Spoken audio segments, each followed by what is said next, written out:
আসসালামু আলাইকুম। সবাইকে শুভেচ্ছা জানাচ্ছি। মাসুম মাহবুব দেখছেন ওপেন দ্য ইউটিউব চ্যানেল এবং মাসুম মাহবুব ফেসবুক পেজ। পৃথিবীর যে প্রান্ত থেকে যারা দেখছেন সবার জন্য শুভকামনা, ভালোবাসা।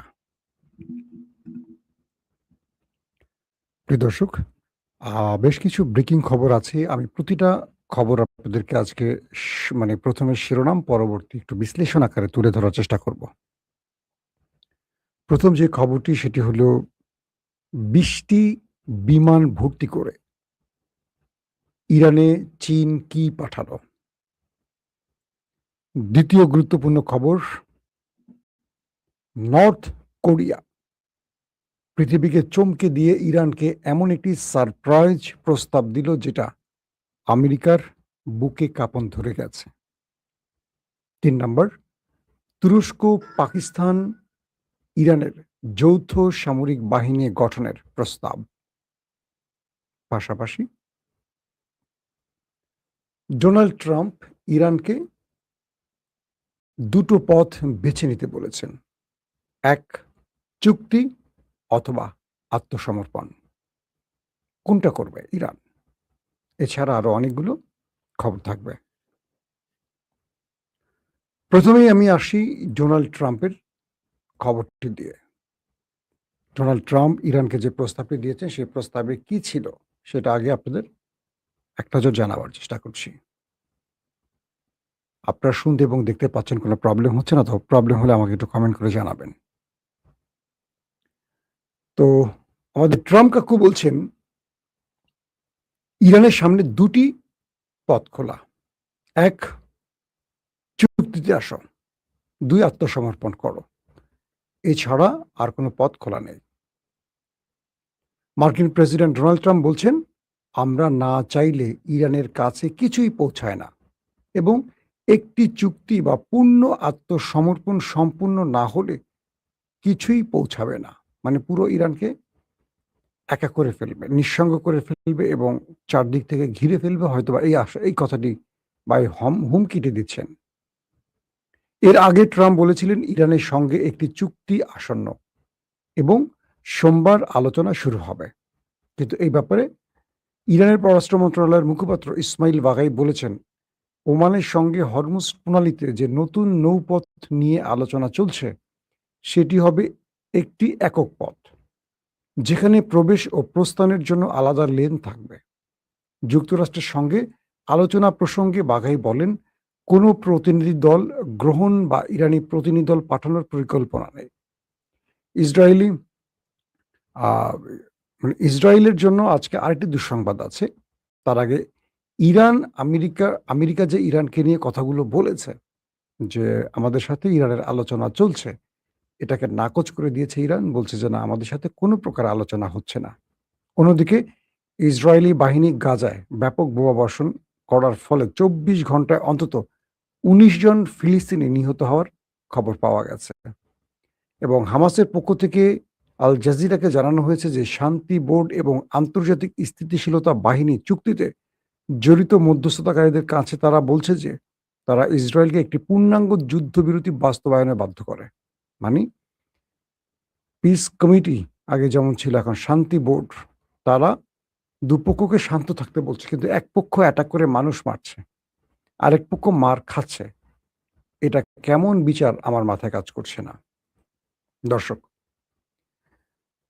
আহ ২য় যে গুরুত্বপূর্ণ খবর সেটি হলো নর্থ কোরিয়া। তারা একটু অবাক করে দিয়েছে। তারা বলছে ইরান যে ঘোষণা দিয়েছে, তারা বা ইরানের মন্ত্রীরা বা ইরানের গুরুত্বপূর্ণ অফিসিয়ালরা বলছেন তাদের জনগণকে ২ বছরের জন্য সবাই প্রস্তুত থাকেন দুর্ভোগ পোহাবার জন্য। অর্থাৎ ইরান আমেরিকার সাথে একটা যুদ্ধে প্রায় ২ বছর লড়তে পারে সেই প্রস্তুতি নিয়ে মাঠে নামছে এবং ইরান বলছে এই ২ বছর আমেরিকা বা শত্রুর সাথে লড়াই করার জন্য মানসিক শক্তির সাথে আমাদের যে বিষয়টি প্রয়োজন সেটি হলো সামরিক শক্তি। আলহামদুলিল্লাহ আমাদের কাছে ২ বছর লড়াই করার মতো অস্ত্র আছে। মানে মিসাইল, ড্রোন, এভরিথিং আছে। যেখানে আমেরিকার ১৫ দিনের মতো আছে বা ১ মাসের মতো আছে। আমেরিকা ১ মাসে লড়াই করতেই এ হামলাটি করতে চেয়েছিল। আর ইরান বলছে তাদের কাছে ২ বছরের প্রস্তুতি আছে। তাই দেশের জনগণকে বলছে, আপনারা ২ বছরের জন্য একটা প্রস্তুতি নেন। এখানে এই সময়টিতে যে দুর্ভোগ হবে সেটা আপনার মেনে নিতে হবে। এরপর উত্তর কোরিয়া থেকে বলা হয়েছে যে ইরানের যদি কোনো মিসাইল শেষ হয়ে যায়, উত্তর কোরিয়া ইরানকে মিসাইল দিতে প্রস্তুত। অর্থাৎ যখনই ইরানের মিসাইল শেষ হয়ে আসবে, যেন ইরান আমেরিকার সাথে পরাজিত না হয়, ইরানকে বাঁচিয়ে রাখার জন্য বা ইরানকে যুদ্ধে টিকিয়ে রাখার জন্য উত্তর কোরিয়া তার সকল মিসাইল ভান্ডার প্রয়োজনে ইরানকে দিয়ে দেবে। এবং ৩টি দেশ ইরানকে আশ্বাস দিয়েছে, একটি চীন, একটি রাশিয়া, একটি উত্তর কোরিয়া। উত্তর কোরিয়ার এই ঘোষণাটা আমেরিকার জন্য খুব কঠিন হয়ে গেছে, কারণ আমেরিকা ইরানের মিসাইল ভান্ডার সম্পর্কে কোনো তথ্য জানে না। সাম্প্রতিক সময়ে সিআইএ-কে প্রেসিডেন্ট ট্রাম্প জিজ্ঞেস করছিলেন যে ইরানের ভেতরে কি পরিমাণ মিসাইল এবং ড্রোন আছে। সিআইএ সঠিক তথ্য দিতে পারেনি। তারা এইজন্য দুঃখ প্রকাশ করে বা প্রেসিডেন্টের কাছে বলেছেন যে, আমরা এখন পর্যন্ত ইরানের মিসাইল বা ড্রোন কত আছে এটা সঠিক পরিসংখ্যান আমাদের কাছে নাই।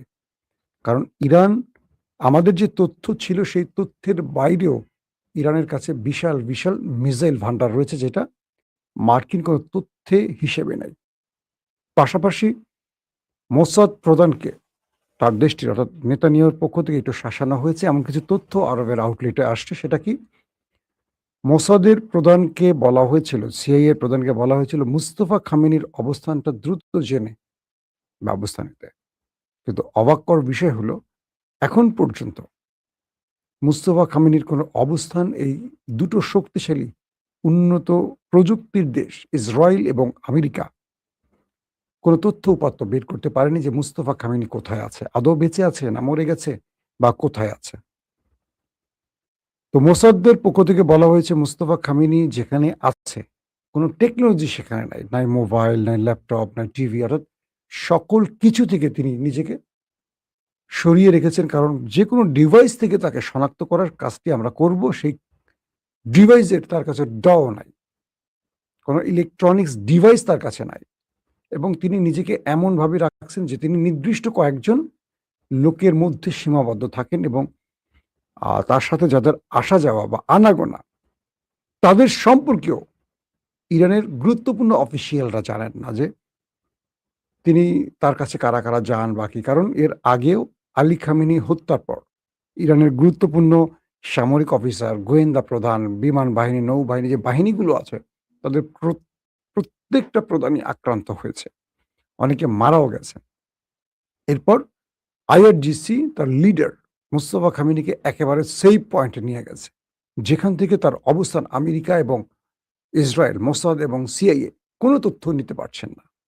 এবং নেতানিয়াহু মোসাদকে বলছে যে আমাদের জন্য অসম্ভব, এমন কি করে সেটা সম্ভব ওদের জন্য। মোসাদ বলছে আমাদের সর্বোচ্চ চেষ্টা করে আমরা তার কোনো তথ্য নিতে পারছি না। এবং ইরানের মধ্যে তাদের যত এজেন্ট আছে বা এজেন্সিগুলোর যেই দালালগুলো আছে বা এজেন্ট আছে, তারা কেউ এই ব্যাপারে কোনো তথ্য জানে না। অর্থাৎ ইরানের মধ্যেই মুস্তফা খামেনিকে সেভ করার জন্য একেবারে খুব পারফেক্ট লোকদের কাছে, যারা মানে রাষ্ট্রের সবচেয়ে নিবেদিত, তারাও জানে না মুস্তফা খামেনি কোথায় আছে। নির্দিষ্ট ধরেন ৫-১০ জন লোকের মধ্যে সীমাবদ্ধ রাখা হয়েছে, তাদের মাধ্যমে বার্তা, সেটা চিঠিতে বা ডিকোড কোনো কোডিং এর মাধ্যমে পৌঁছচ্ছে বা তার লিখিত বক্তব্য কোনো না কোনো মাধ্যমে পৌঁছানো হচ্ছে। তো ইরান নিজের দেশের নিজের ছায়াটাকে এখন বিশ্বাস করছে না। তো সিআইএ আর মোসাদ এখানে ব্যর্থ হচ্ছে। আসেন, তো নর্থ কোরিয়া তার মিসাইল ভান্ডার ইরানকে পৌঁছে দেওয়ার ঘোষণার পর আমেরিকা এবং ইসরায়েলের জন্য একটি বড় ধাক্কা। কারণ এই ৩টি দেশ, বিশেষ করে উত্তর কোরিয়া, যেই পরিমাণ মিসাইল বানাইছে এরা, কয়েকদিন পর পরই দেখবেন পরীক্ষা চালায়। এরা তো যুদ্ধে জড়ায় নাই বিগত কয়েক যুগে। সমস্ত মিসাইলগুলো রয়ে গেছে। তো এরা যদি মিসাইলগুলো ইরানকে দিয়ে দেয়, এটা তাও এখন না, ইরানের মিসাইল শেষ হওয়ার পর, ধরেন ১.৫-২ বছর পর, তার মানে এই যুদ্ধ আমেরিকা শেষ করতে পারবে না। পাশাপাশি আমেরিকা বা ইসরায়েল চীন এবং রাশিয়াকে সন্দেহ করছে, কারণ সিরিজ ইরানের অ্যাটাকগুলোর সাথে ইরানের যে টেকনোলজির ব্যবহার, স্যাটেলাইট তথ্য উৎপাত্তের যে ব্যবহার, রিয়েল টাইম ইন্টেলিজেন্সের যে ব্যবহার, আমেরিকা ধারণা করছে এগুলো সঠিক প্রযুক্তি ইরানের হাতে নাই। তাহলে ইরান এগুলো পাচ্ছে কোথায়? সন্দেহ করা হচ্ছে রাশিয়াকে। রাশিয়া অস্বীকার করেছে।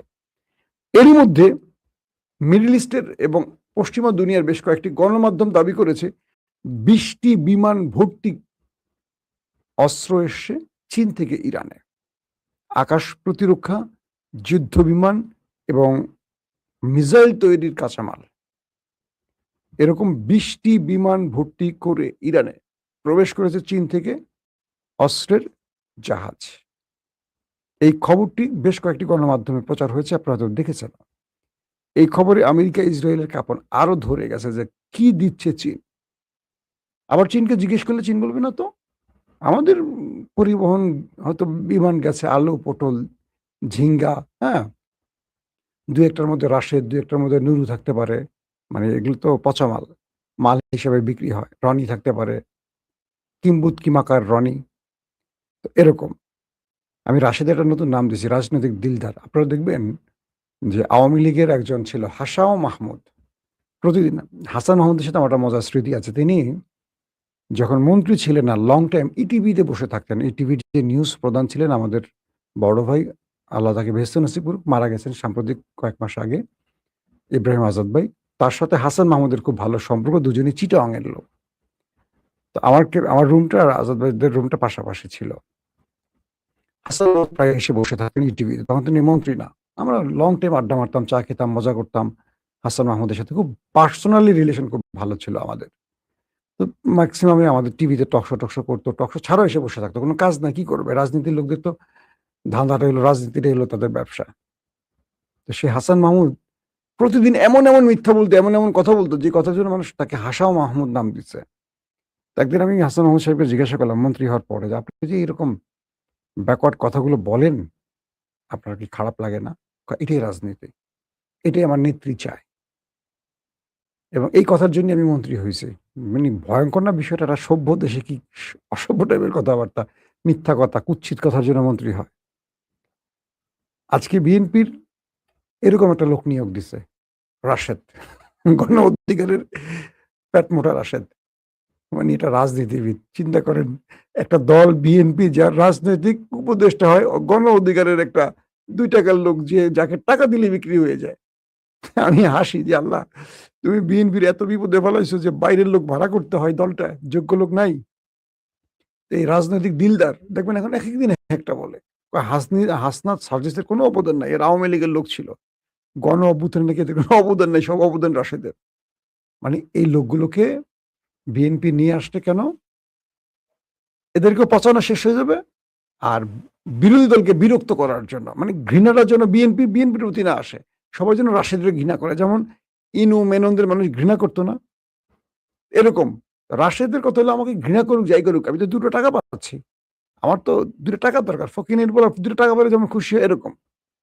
জান, এটা নিয়ে আমার বড় আলোচনা নাই। তো এই যে 20টা জাহাজ ভর্তি করে কি এলো, এটা নিয়েও আমেরিকার মোটামুটি কাঁপন ধরে গেছে। দর্শক, তুরস্ক এবং ইরানের মধ্যে একটা আলোচনা হয়েছে। আলোচনাটা হলো যে 2 দেশের প্রতিরক্ষা মন্ত্রী তারা টেলিফোনে কথা বলেছে। তো ইরানের পক্ষ থেকে যে বিষয়টি জানানো হয়েছে কয়েকটি গণমাধ্যমে, মানে ইরানের গণমাধ্যমে, সেখানে বলা হয়েছে যে ইরান তুরস্ককে প্রস্তাব দিয়েছে একটি মুসলিম যৌথ সামরিক নিরাপত্তা বাহিনী তৈরির। বিষয়টা বুঝছেন? এটা কেন? যেমন ন্যাটো তাদের মিত্রদের রক্ষা, বা ন্যাটোর আর্টিকেল 5 অনুযায়ী এক দেশ আক্রান্ত হলে আরেক দেশ তাকে বাঁচাবার জন্য ঝাঁপিয়ে পড়বে। এটা মুসলমানদের মধ্যে এই ঐক্যটা নাই। তো ইরান খুব পারফেক্ট টাইমে এসে এই প্রস্তাবটি তুরস্ককে দিতে, শুধু তুরস্ক নয়, তুরস্ক থাকবে, পাকিস্তান থাকবে, মিশর থাকবে, সৌদি আরব থাকবে, আরো অনেক মুসলিম দেশ থাকবে, হয়তো বাংলাদেশ, পাকিস্তানও থাকবে, বাংলাদেশে থাকতে পারে। যদিও বাংলাদেশ থাকবে না, কারণ বাংলাদেশে তো বিএনপিকে আমেরিকা একটা সারপ্রাইজ দিচ্ছে ক্ষমতা, তা আমেরিকার ধমকে তারা আসবে বলে মনে হয় না। কি রিপোর্টটা একবার আমি ইরানের গণমাধ্যম থেকে শোনাই। ব্রিগেডিয়ার জেনারেল সৈয়দ মজিদ ইবনে রেজা তুরস্কের প্রতিরক্ষা মন্ত্রী ইয়াসের গুলারের সাথে এক ফোনালাপ করেছেন। সাম্প্রতিক যুদ্ধ দেখিয়ে দিয়েছে যে আঞ্চলিক নিরাপত্তা অবশ্যই এই অঞ্চলের দেশগুলোকে নিশ্চিত করতে হবে। ইরান, তুরস্ক, পাকিস্তান, সৌদি আরব, মিশর এবং অন্যান্য মুসলিম দেশগুলোকে নিয়ে একটি নিরাপত্তা জোট গঠনের প্রস্তাব ইরান দিয়েছে তুরস্ককে। তিনি বলেন, আঞ্চলিক স্থিতিশীলতা পুনরুদ্ধারের লক্ষ্যে এবং বন্ধুত্বপূর্ণ ও প্রতিবেশী দেশগুলোর অনুরোধে যুক্তরাষ্ট্রের সঙ্গে যুদ্ধবিরতি সমঝোতা স্মারকটি স্বাক্ষরিত হয়েছিল। তবে তিনি আরো বলেন, ওয়াশিংটনের কথা ভঙ্গের দীর্ঘ ইতিহাস থাকায় অপর পক্ষের উপর ইরানের কোনো আস্থা নেই এবং যে কোনো লঙ্ঘনের যথাযথ জবাব দিতে দেশটির সশস্ত্র বাহিনী পুরোপুরি প্রস্তুত রয়েছে। ইরানের শীর্ষ প্রতিরক্ষা কর্মকর্তা গাজা, লেবানন, সিরিয়া ও ইরানের ইসরায়েলি কর্মকাণ্ডের নিন্দা জানিয়ে বলেন, মার্কিন সমর্থন জায়নবাদী শাসনকে টিকিয়ে থাকতে দীর্ঘায়িত করেছে। অর্থাৎ আমি একটু বুঝিয়ে বলি, রিপোর্ট অনেক সময় পড়লে আপনাদের ধরতে কষ্ট হয়। তারা বলছে যে আমেরিকা জায়নবাদীদের এমনভাবে লালন করছে, লেবানন, গাজা এবং বিভিন্ন অঞ্চলে তারা অ্যাটাক করছে, কিন্তু মুসলমানরা কার্যত কোনো ব্যবস্থা নিতে পারছে না, কিছু করতে পারছে না। তো এখন যদি এই মুসলমানদের জাতীয় একটা মানে তাদের নিরাপত্তা বা যৌথ নিরাপত্তা বা যৌথ সামরিক বাহিনীর যে প্রস্তাব এটা তৈরি হয়, তখন মুসলমানরা সম্মিলিতভাবে ওদেরকে সাইজ করতে পারবে, ওদের বিরুদ্ধে যে কোনো মুসলিম রাষ্ট্রের পক্ষে দাঁড়াতে পারবে। তো এই প্রস্তাবটি পছন্দ হয়েছে তুরস্কের। তুরস্ক এই ব্যাপারে সম্মতি জানিয়েছে এবং তারা বলছে তুরস্ক হয়তো যেহেতু ন্যাটোর দেশ একটা ভাষাগত পরিবর্তন দিয়ে এই যাত্রাটা করতে পারে। কিরকম? সন্ত্রাস বিরোধী চুক্তি। তুরস্ক বলবে এটা আমাদের প্রতিবেশী, যেহেতু আঞ্চলিক দেশ। তুরস্ক, পাকিস্তান, ইরান, এটা কিন্তু সব প্রতিবেশী দেশ। ইরানের সাথে তুরস্কের বর্ডার, ইরানের সাথে পাকিস্তানের বর্ডার, পাকিস্তানের সাথে আফগানের বর্ডার, আফগানের সাথে ইরানের বর্ডার, ইরানের সাথে কুয়েত, এরকম ইরাক, এই বর্ডারগুলো আছে। সবকিছু মিলে আঞ্চলিক দেশগুলোর মধ্যে এই যৌথ সামরিক চুক্তিটি আগামী দিনে আমেরিকার বিরুদ্ধে, এবং এই মুসলিম দেশগুলো এইটুকু বুঝছে যে আমেরিকাকে গালফ থেকে, আরব দেশ থেকে তাড়াতে হলে এই চুক্তিটা খুব জরুরি, এবং কেউ চায় না আরবের বা এই অঞ্চলে আমেরিকা থাকুক। এবং এটাই ইরানের মূল কৌশল, যে এখানে তারা সামরিক একটা যৌথ বাহিনী তৈরি করলে আমেরিকা চলে যাবে। আমেরিকা চলে গেলে ইসরায়েল ফুস বেলুনের মতো শেষ, কারণ তখন পুরোটাই কন্ট্রোল থাকবে ইরানের হাতে। গাজায় আক্রমণ বলবেন, লেবাননে আক্রমণ, ওলাই সাহস মরে গেল আর করবে না। সো এটি একটি আজকে বিগ মেসেজ আমাদের জন্য, যে ইরান তুরস্ককে প্রস্তাব দিচ্ছে এবং তুরস্ক এটা নিয়ে রীতিমতো এখন কাজ করা শুরু করছে। দুই দেশের প্রতিরক্ষা মন্ত্রীদের মধ্যে আলোচনা হয়ে গেছে। পাশাপাশি যুদ্ধ পরিস্থিতি নিয়ে আব্বাস আরাকচি, ইরানের পররাষ্ট্রমন্ত্রী, পাকিস্তানের পররাষ্ট্রমন্ত্রী ইসাকদার এবং ওমানের পররাষ্ট্রমন্ত্রীর সাথে কথা হয়েছে। তাদের মধ্যে এখন হরমুজ প্রণালী ওয়ান ওয়ে বা টু ওয়ে, এই প্রক্রিয়াগুলো নিয়ে এখন আলোচনা চলছে। তো এটা নিয়ে আর লম্বা খবর দিতে চাচ্ছি না, তাদের মধ্যে যে আলোচনা চলছে। তবে ইরান বলে দিয়েছে যে আমাদের পথ, আমেরিকা যে পথের কথা বলে দিয়েছে, আমরা জানিয়ে দিচ্ছি আমাদের পথ একটাই, দুটো না, আমাদের পথ একটাই। সেটা হলো আমেরিকাকে এই অঞ্চল থেকে ছেড়ে চলে যেতে হবে। হরমুজের সকল অধিকার ইরানের থাকবে। এই ব্যাপারে আমেরিকার কোনো সিদ্ধান্ত কখনো মেনে নেওয়া হয়নি, মেনে নেওয়া হবে না। কিন্তু এরই মধ্যে ইসরায়েলের সাথে আমেরিকার বিরোধ ছড়িয়ে পড়ছে। কি সেটা? হঠাৎ করে আক্রমণ করবে আর ফিউ সেকেন্ড বা কি বলবো আওয়ার, 1 ঘন্টা বা 2 ঘন্টা পর আমেরিকা আক্রমণে যাবে। এই সময় হঠাৎ করে বিভিন্ন দেশের চাপে পড়ে ট্রাম্প যুদ্ধ থেকে বেরিয়ে যাওয়ার ফলে অবাক হয়ে গেছে ইসরায়েল, কারণ ইসরায়েলও রেডি ছিল অ্যাটাকে যাওয়ার। ইসরায়েলের বক্তব্য বলল, ট্রাম্প তুমি আমার অনুমতি নিচ্ছ, তুমি আমাকে তো বলছো যুদ্ধের জন্য রেডি হইতে, আমি রেডি, তুমি নিজে একা সিদ্ধান্ত নিয়ে যুদ্ধ থেকে বেরিয়ে গেছো, এটা হয় নাকি? এখন ইসরায়েলের স্বপ্ন ভঙ্গ হয়ে গেছে। ইসরায়েল যে কোনোভাবে আমেরিকাকে দিয়ে ইরানকে শেষ করতে চায়, নিজে তো পারে না আমেরিকাকে দিয়ে, কিন্তু আমেরিকা বারবারই মাইনকা চিবায় পরে আটকে যায়। কেচকির মধ্যে ট্রাম্পের টুটু টুটু আটকে গেছে আর কি, টুটু টুটু। তো আমার ট্রাম্প কাকুকে নিয়ে আর কি বলবো, সে প্রতিদিনই হুমকি দেয়, নিজে আবার ভয় পালায়। বুঝছেন, এই দশা হলো আমার ট্রাম্প কাকু। ট্রাম্প কাকুর জন্য একটু বেশি বেশি দোয়া করবেন আপনারা, সে মানসিকভাবে খুব সুস্থ অবস্থায় নেই। ইমরান খানের খবরটা দিয়ে শুরু করতে চাই।